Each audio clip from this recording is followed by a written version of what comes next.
अस्सलाम वालेकुम दोस्तों, उम्मीद करता हूँ आप सब खैरियत से होंगे। दोस्तों, भाइयों का अगर कोई भी जायज़ काम है, मोहब्बत का, तलाक का, शादी का, अभी एक भाई का काम करने लगा, ये आप देख सकते हैं वीडियो में सामने। इनका नाजायज़ मोहब्बत का काम था, इनकी इजाज़त से रील बनाई जा रही है।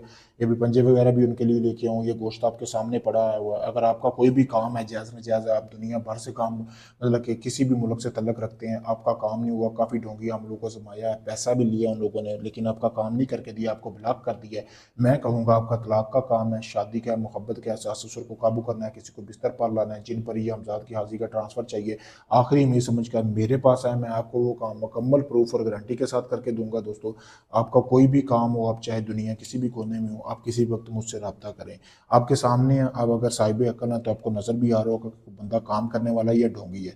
आप मानता हूँ काफ़ी सारे लोग मेरे पास इस तरह के भी आते हैं जो करीब पैसा भी ज़ाया कर चुके होते, लेकिन उनका काम नहीं हुआ। तो अगर आप अपने आप को सीरियस हैं, आप आखिरी चांस समझ कर आएँ, मेरे पास आएँ, मैं आपको काम मुकम्मल गारंटी से भी करके दूँगा, जैसा कि मैंने पहले भी बताया, और प्रूफ भी दूँगा। शुक्रिया।